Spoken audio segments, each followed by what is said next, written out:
이렇게 중요하고 성대한 자리에 저를 초대해 주셔서 감사드리고요.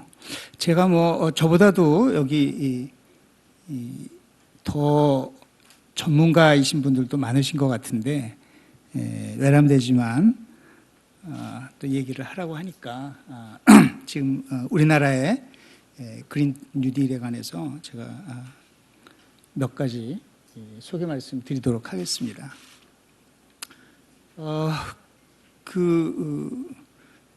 계신 분들 중에는 그린 뉴딜이 뭔지 아직 우리 국민들은 대부분 명확한 개념을 갖고 있지 않기 때문에 제가 간단히 소개를 하겠습니다. 아까 우리 대표님께서 시베리아 그 동토가 녹아내리는 문제 말씀하셨는데 우리 가슴을 아프게 하는 저런 사진도 보고, 특히 우리가 코로나 바이러스 듣기도 전에 올해 금년 초에 우리 마음을 많이 아프게 했던 것은 저 캥거루의 모습이었습니다. 어마어마했잖아요, 산불이. 지금 6월 초에 우리가 그 폭염 경보를 또 여기서 맞이하고 있습니다. 그래서 이 기후 변화가 많은 그 문제들을 일으키는데 그 중에는 이 바이러스를 많이 전파한다고 하는 그런 내용도 있습니다. 잘 아시는 대로 2015년에 파리 협약을 맺었죠. 이게 보통 일이 아니다. 지구촌에 일정한 합의가 있었습니다. 그래서 지금 산업화 이전에 비해서 지구 평균 온도가, 연간 평균 온도가 1도 정도 올라갔다고 하잖아요. 그런데 계속 이런 식으로 가면 큰일 나겠구나. 그래서 금세기 내에 2도 이상 올라가지 않도록 해야 되겠다 하는 약속을 한 것이고, 가급적 1.5도 이내로 기온 상승을 막아봐야 되겠다 그랬는데 2018년 바로 얼마 되지 않아서죠.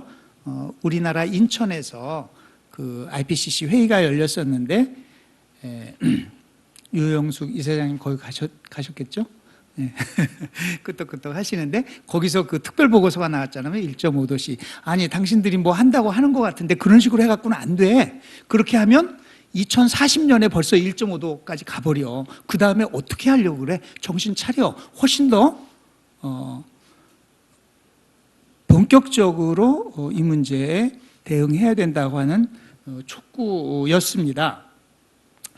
그래서 원래 그린 뉴딜이라고 하는 얘기는 10여 년 전에 2007년, 8년 이럴 때 몇몇 사람들이 제기를 했었고 그런 건데 2018년 이후에 훨씬 더 다급한 그런 상황 인식을 가지고 더 본격적으로 거론이 되게 됐습니다.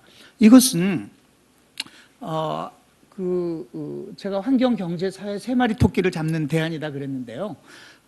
우리 환경을 지키고 기후변화에 대응하지만 과거에는 그런 것을 한다. 우리나라에서는 아직도 대부분이 그런 인식들을 많이 하고 있는 것 같습니다. 이것은 좀 먹고 살게 된 다음에 그 다음에 좀 사치다. 우리가 환경도 좀 깨끗하게 하고 그걸 누가 몰라서 안 하나? 우선 경제 성장이 중요하니까 좀 더 하고 좀 더 부자가 되면은 그 다음에 환경도 돌보겠다. 이런 식으로 많이 생각을 했는데 그것이 아니다. 오히려 기후변화에 대응하고 환경을 지키는 그 과정에서 우리가 새로운 일자리도 만들고 새로운 산업도 창출하고 하면서 경제도 더 살릴 수 있다라고 하는 것이 핵심적인 아이디어고요. 경제가 아무리 좋아지면 뭐하냐? 아까 그 라이터 대사님께서 여기 소수만 잘 살게 되고 많은 사람들이 기분 나빠지면 정치인들이 당선이 안 될 거라고 얘기를 했는데 그런지는 잘 모르겠습니다만은 어쨌든 지금 불평등 문제가 굉장히 심각하기 때문에 좀 더 형평성이 갖춰진 그런 사회를 만들어야 되겠다고 하는 이 모든 것을 같이 추구하는 것이 그린 뉴딜이라고 하는 것이죠. 특히 2019년에는 미국 민주당이 잘 아시는 대로 그린 뉴딜 법안을 제출을 했고 아까 소개한 유로피언 그린딜이 채택이 됐고요. 미국 그 대선 과정에서 사실 그 이제 샌더스라든가 워렌이라든가 그 그린 뉴딜 공약들을 했는데 지금 바이든이 이제 후보로 정해진 거죠. 다 같이 이분들하고 정책 팩트를 해가지고 이 대선이 거의 한쪽으로 기우는 것 같은데 그렇게 되면 그린 뉴딜을 추진하기로 이렇게 돼 있습니다. 다시 한번 얘기하지만 왜 이것을 해야 되냐? 우리들은 살 날이 많이 남지 않은 사람들은 조금 괴롭고 조금 놀래면은 끝나는 거지만 우리 미래 세대를 위해서는 이렇게 지구를 이런 상태로 위험에 빠뜨려서는 안 되겠다고 하는 것이죠.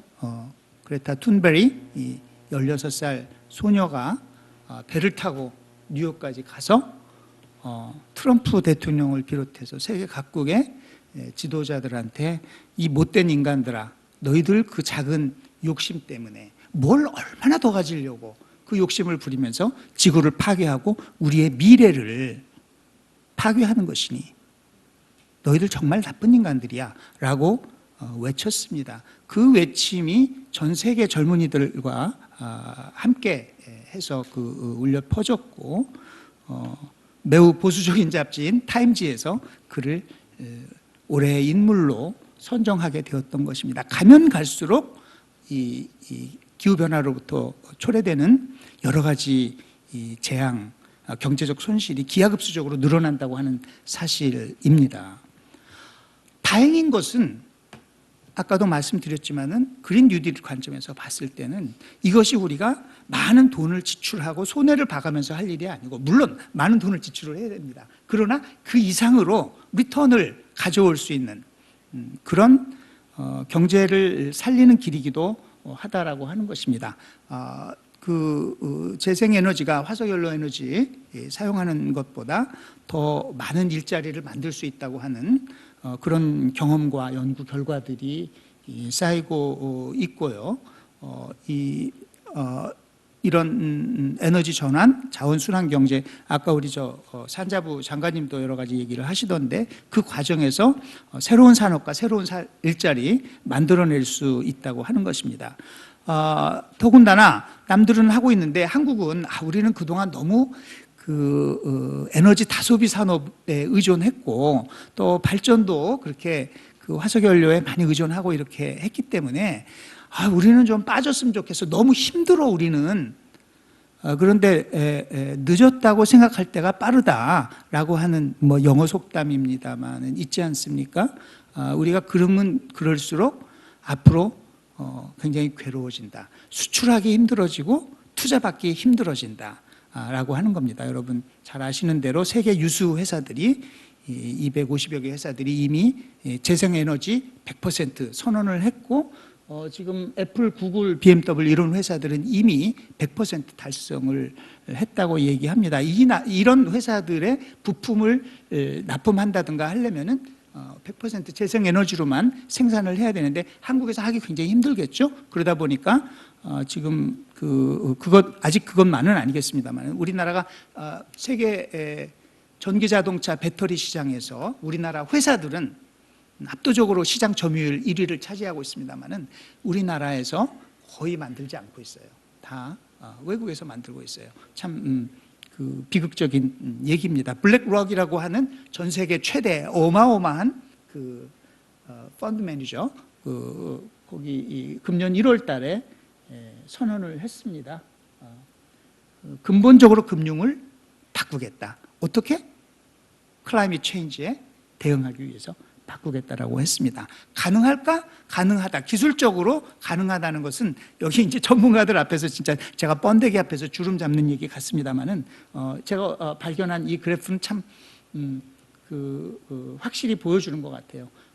태양광 발전 단가 얼마나 빠른 속도로 그야말로 저게 기하급수라고 하는 거죠. 우리 그렇게 단가가 떨어졌고 반면 태양광 패널 설치는 또 그렇게 기하급수적으로 증가했고 최근까지 그렇다고 하는 것이고 2020년 현 시점에 오게 되면은 세계적으로 봤을 때 이런 태양광이나 풍력 재생에너지의 발전 단가가 이미 평균 단가는 화석연료 를 사용하는 발전 단가보다 이미 더 내려갔다고 하는 것입니다. 지역이나 여건이나 기술에 따라서 다 편차가 있기는 하지만 평균 단가가 그렇다는 것이고요. 이렇게 재생에너지 발전 단가는 앞으로 계속 더 떨어질 것이기 때문에 그 유명한 그린 뉴딜의 저자 제레미 리프킨은 앞으로 8년 남았다.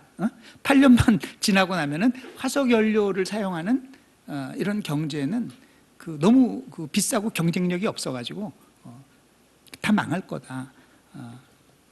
빨리 바꿔라 이런 얘기를 하고 있죠. 제가 이 그린 뉴딜 행사에 뭐 이렇게 좀 가다 보니까 저 라이터로 대사님도 자꾸 만나고 어제도 만났습니다만 덴마크 대사님을 만났는데 지난번에 같이 점심 식사를 하는 자리에서 덴마크 자랑을 하셔가지고 제가 몹시 인상 깊어서 자료를 찾아봤습니다.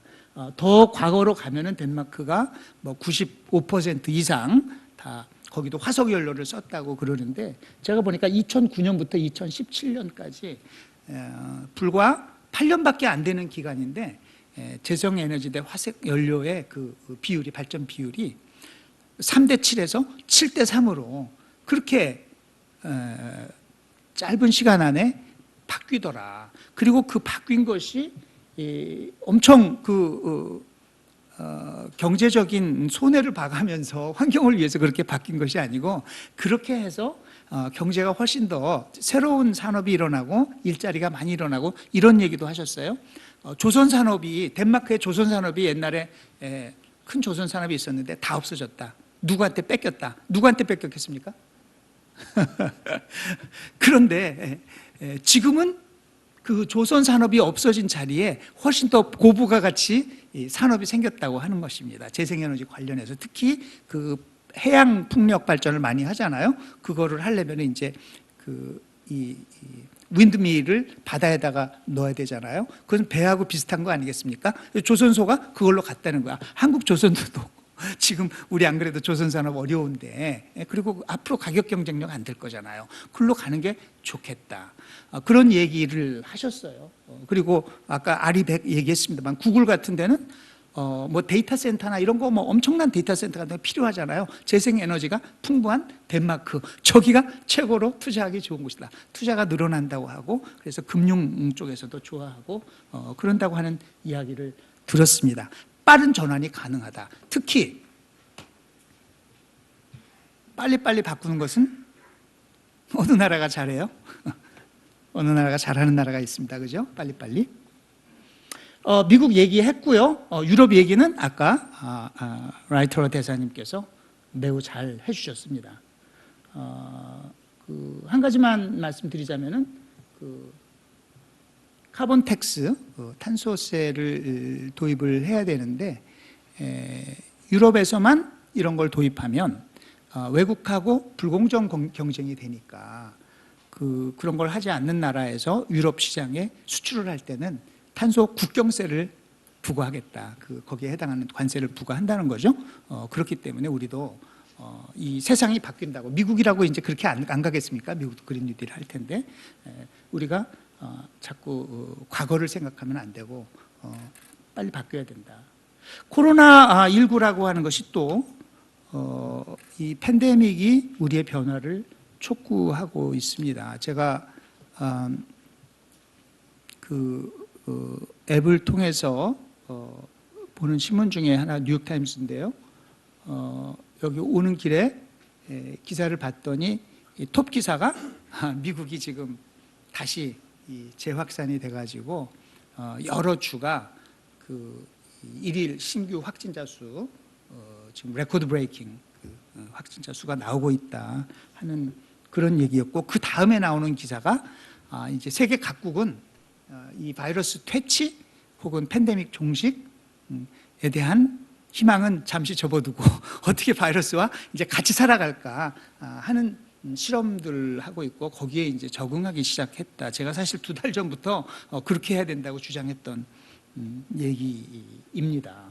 이렇게 매일 지금 확진자 수가 전 세계에서 급격하게 증가하고 있고요.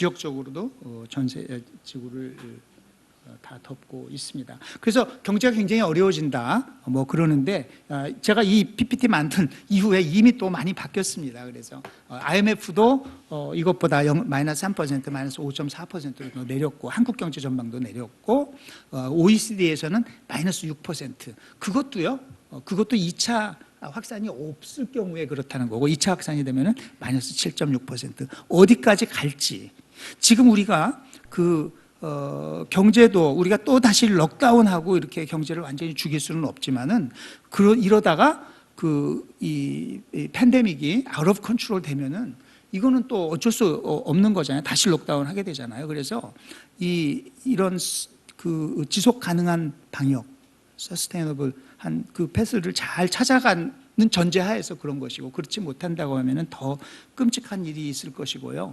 그것은 이 경제적으로 여유가 있는 사람들한테는 그것이 경기 침체, 주가 하락 이런 것이지만 개도국으로 가면 이것은 사람 목숨이 경제 위기로 인한 빈곤과 기아 그리고 심지어는 죽음 이것이 이 코비드-19 팬데믹으로 인한 그것보다 훨씬 더 크다고 하는 것입니다.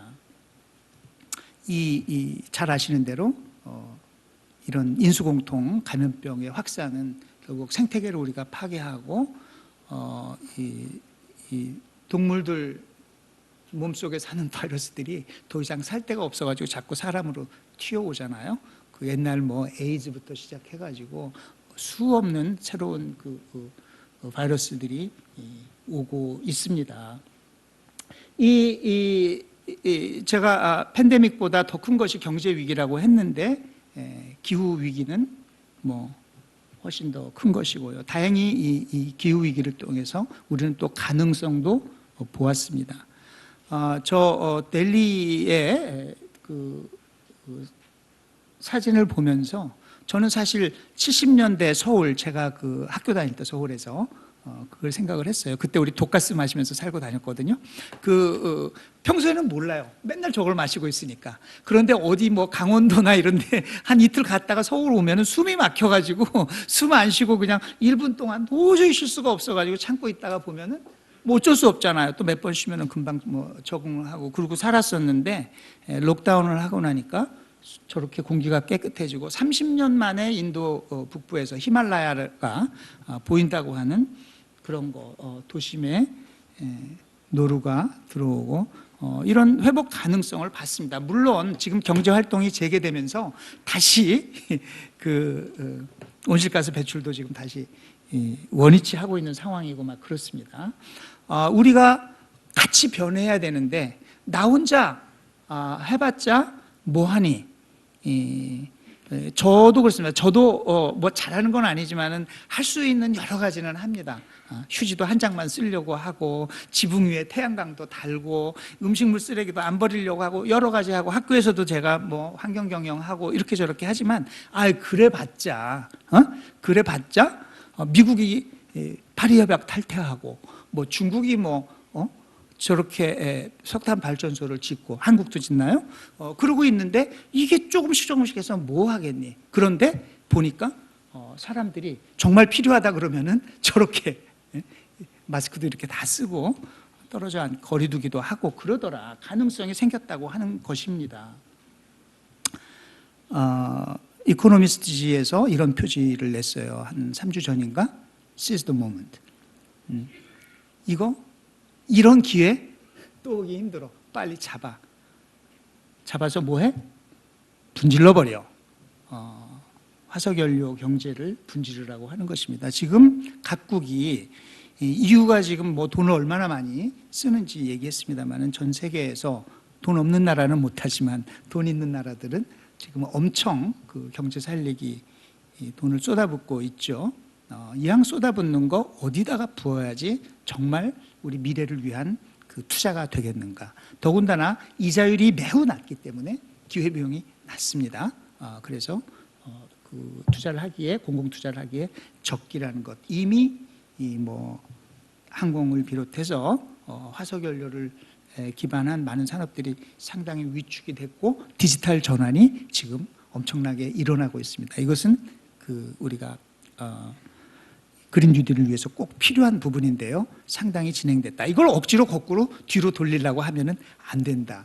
하다못해 제가 지금 금년에 지금까지 해외 출장 가야 되는 거 한 5개인지 뭐 지금 연기하고 어쩌고 한 것 같은데요. 제가 더 이상 이게 연기할 일이 아니다. 이거 뭐 계속 연기해가지고 뭐 언제 되겠습니까? 그러지 말고 빨리빨리 화상회의로 국제회의 할 거 다 대체하고 하자. 그래서 한 2개를 이미 그렇게 했습니다. 했더니 시간 절약되죠. 비행기값 안 들죠. 그 피곤한 것도 없죠. 그렇다고 대화가 안 될 게 뭐가 있어요? 굉장히 좋은 거예요. 그래서 자꾸 옛날로 돌아가려고 생각하고 조금 있으면 괜찮겠지. 이거 하지 말고 우리 빨리빨리 변하자라고 하는 겁니다. 그리고 지금 유가도 떨어지고 이렇게 했기 때문에 여기 자꾸 이 보조금 주고 하는 거 빨리 없애고 탄소세 도입하고 하는 것도 정치적인 부담도 덜하고 적기다라고 하는 겁니다. 그래서 지금 많은 경기 부양 정책들이 나오고 있는데 이 그린 뉴딜 쪽으로 가는 것이 일자리 만드는 데도 좋고 미래를 위해서도 좋다라고 하는 겁니다. 그래서 심지어는 IMF도 세계 자본주의의 총 헤드쿼터 아닙니까? 거기서 이렇게 얘기하는 거예요. Make green recovery. 해라. 이런 겁니다. 유럽 연합이 얼마나 지금 경제가 좀 너무 어려우니까 우리 그린 딜 한다고 했지만 지금 이런 팬데믹이 오고 사람들이 이렇게 의료 시스템이 붕괴되고 이런 비즈니스들이 다 문 닫고 이렇게 고생할 줄 누가 알았어? 그거는 이제 경제 회복 먼저 하고 나중에 할게. 이게 아니잖아요. 지금 이렇게 됐기 때문에 이럴 때일수록 정말 그 회복 과정에 그린 인베스트먼트를 해야 되겠다고 하는 그 얘기는 아까 다 들었기 때문에 제가 따로 하지는 않겠습니다. 마지막으로 한국형 그린 뉴딜 관련해서 제가 사실은 제가 뭐 환경 문제에 대해서 잘 아는 사람도 아니고 저는 그냥 일개 시민으로서 지금 이 지구의 현실이 안타깝고 우리 미래가 걱정되고 그래서 그냥 조금 관심을 갖고 있는 사람일 뿐인데요. 어쩌다가 제가 이렇게 그린 뉴딜을 자꾸 얘기하게 된 거는 제가 작년에 이 국제 연구기관들을 다 모아가지고 전환적 뉴딜이라고 하는 것을 제안했습니다. 원래 뉴딜이라고 하는 것은 그냥 우리 아는 대로 흔히들 생각하는 대로 정부가 재정 쏟아부어가지고 토목공사 일으키고 일자리 만든다 이런 인식이 많이 있는데 그래서 우리나라 한국형 뉴딜 처음 4월 22일 날 발표했을 때도 주식시장에서 시멘트 회사, 건설회사 주가가 상한가 쳤거든요. 그런데 그것이 원래 아닙니다. 루즈벨트 대통령의 뉴딜이라고 하는 것도요. 금융개혁, 재벌개혁 해서 강자는 좀 규제하고 노동개혁, 사회보장제도 도입 이런 것들을 통해서 약자를 보호하고 해서 그 이전에 그런 약육강식, 자유방임 이런 시스템에서 상생의 개혁 자본주의로 바꾼 이런 개혁과 전환을 한 것이 사실은 뉴딜이거든요. 그렇기 때문에 뉴딜이라고 하는 거예요. 새로운 계약관계, 새로운 사회 시스템을 만들자라고 하는 것이에요. 그런데 이제 자꾸 이걸 토목공사로 생각하기 때문에 제가 굳이 좀 동어 반복이지만 전환적 뉴딜이다 이렇게 얘기를 했었던 것이고요. 그것이 필요한 것은 우리나라 이미 잘 아시는 대로 저성장 그리고 극단적인 저출산, 양극화 이런 문제 막 생겼고 또 4차 산업혁명 맨날 말로는 떠들고 있지만은 그거는 하드웨어나 제조업 쪽에서 좀 되지 우리가 소프트웨어나 그런 AI나 여러 가지 면에서 경쟁력이 자꾸 뒤떨어지고 있었고 기후변화 대응이 너무 늦고 있었고 그래서 이대로 가서는 안 되겠다 해서 이 전환적 뉴딜 세미나를 꼭 1년 전에 제가 했습니다. 많은 이런 보고서도 내고 그러면서 제가 좀 콩글리시긴 합니다만은 휴먼 뉴딜, 디지털 뉴딜, 그린 뉴딜을 해야 된다 이런 주장을 했었습니다.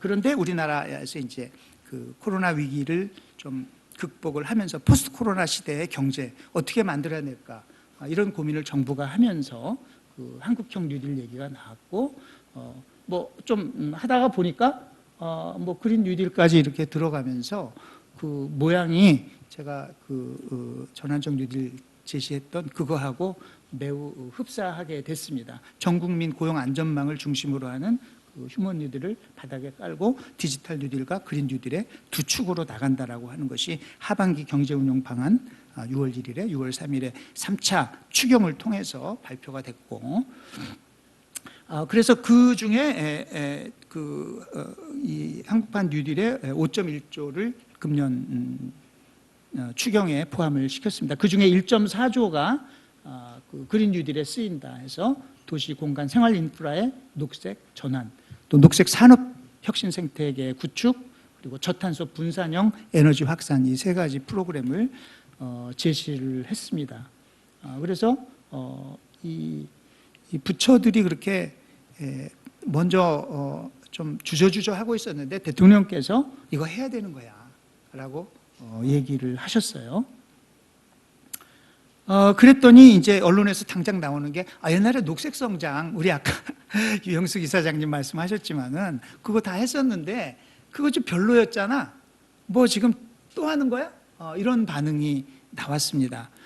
제가 청와대에서 나온 얘기 중에 가장 높게 평가하는 것이 이 답입니다.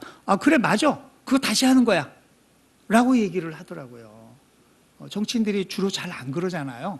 에이, 저 사람이 한 건 나쁜 거고 내가 하는 건 좋은 거야 이렇게 얘기하는데, 맞아, 본질적으로 같은 거야. 그런데 그때는 좀 충분히 잘하지 못했기 때문에 뭐 심지어는 뭐 말만 그랬지 이거 그린워시 아니냐 이런 비판도 있었잖아요.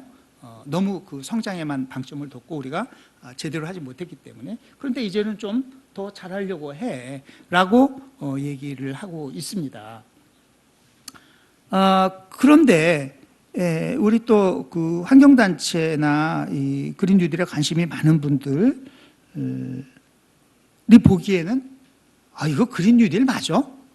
너무 그 알맹이가 없는 거 아니야? 이런 얘기들을 하십니다. 가장 기본적으로 온실가스 감축 목표가 있어야 되는데 다 유럽이나 미국이나 2050년까지는 그 온실가스 순 배출을 제로로 하겠다, 넷제로 목표를 내세우고 있고, 그것이 가장 기본적인 건데 그런 것도 없고, 그것과 좀 그린 뉴딜과 반대되는 것도 좀 많이 하는 것 같고, 얼마 전에도 그 한국전력 그 이사회 의장님이 저한테 전화를 해가지고 막 고민을 하면서 그 외국에 석탄 발전소 투자하는 것 때문에 얘기를 나누고 했습니다만은, 사실 사람이 이걸 뭘 바꾼다는 게 간단한 일이 아니죠. 버릇 하나 바꾸는 것도 쉽지가 않은데, 그래서 이제 그런 비판이 많아요. 그리고 이게 1.4조가 뭐야? 우리 요즘 조가 돈도 아닙니다. 그 코로나 이전과 이후가 달라요. 그 전에는 정부가 5조 쓴다, 10조 쓴다는 게 굉장히 쉽지 않은 일이었는데, 그동안에 생각해 보십시오. 추경하고 이런저런 금융 지원하고 한다고 하면서 이 코로나 위기 때문에 돈을 엄청나게 썼는데, 이거는 너무 작지 않느냐, 그런 비판도 타당합니다. 그리고 순환경제, 자원순환 이거 어디 갔냐, 정의로운 전환 어디 갔냐, 그런 것도 없이 그린 뉴딜이냐, 이런 비판을 하고 있습니다. 물론 저는 정부의 입장을 충분히 이해합니다. 왜냐하면 이것이 오랫동안 그 숙성된 비전이 아니고 코로나 위기 대응 과정에서 갑자기 준비 없이 이게 된 거기 때문에 우선 당장 구체적으로 할 수 있는 프로젝트라는 건 한정될 수밖에 없어요. 그렇다고 그냥 그 정부가 돈을 함부로 쓸 수도 있는 것도 아니고, 그러다 보니까 지금은 매우 조촐하게 머디스트하게 출발하는 거지만은 지금 정부도 열심히 하고 있고, 또 저를 비롯해서 많은 사람들이 옆에서 이렇게 해야 돼, 이렇게 해야 돼, 이런 거 더 하자 라고 얘기를 하고 있고, 앞으로 이것은 우리가 다 함께 만들어 가야 될 과정이다. 지금 여기 나와 있는 그림은 그래서 온실가스 감축과 에너지 전환 이런 것을 중심으로 한 그 기후위기 대응, 또 경제위기 극복, 이 두 가지를 한꺼번에 하자고 하는 좀 훨씬 더 본격적인 그린 뉴딜 프로그램을 또 여기 그 임춘택 원장님 아까 여기 앉아 있었는데 같이 이게 작업해가지고 또 제안도 했고요. 앞으로 그런 국회에서도 지금 또 많이 논의하고 있고 달라질 거다. 한국은 참 고통스러운 지난 100년을 돌아보면 그 중에 첫 50년은 식민지 분단, 전쟁, 독재, 빈곤, 끔찍한 세월이었습니다만은 그것을 딛고 산업화, 민주화, 그리고 또 세계인들이 공감하는 대중문화도 만들어냈고 K 방역도 잘하고 했습니다. 빨리빨리 잘할 수 있는 나라인데, 그래서 포스트 코로나 시대에 좀 선도국가가 돼보겠다고 하는데, 그거 하려 그러면은 이 넷제로하고 제로 웨이스트, 순환 경제, 이거 그린 뉴딜 제대로 하지 않으면은 절대로 될 수 없다라고 하는 것입니다. 마지막으로 한 말씀만 더 드리자면은, 이것이 기획재정부가, 산업자원부가, 여기 우리 외교부 대사님도 계십니다만은 외교부가 하는 일이 아니고, 이것은 우리 사회가 지역사회에서부터 기업들, 시민사회, 우리 사회 전체가 다 같이 참여해서 같이 변화를 만들어 나가야 되는 것이고, 그렇기 때문에 가장 중요한 것은 이런 공론의 자리가 빨리 많이 마련되고 많은 얘기들이 오가고 서로 소통하면서 사회적 합의를, 이것이 어떤 정권의 어젠다, 특정 정당의 이슈 이런 것이 아니고, 우리 사회적 합의를 토대로 해서 국가적 과제로, 또 전 지구적 과제로 우리가 지구인들과 연대를 통해서 함께 실천해 나가는 그런 일이 되어야 한다. 이제 그런 의미에서 이런 자리 만들어 주신 이투데이 미디어 기후변화센터 감사하다는 말씀 드리고 제 말씀 여기서 마치겠습니다.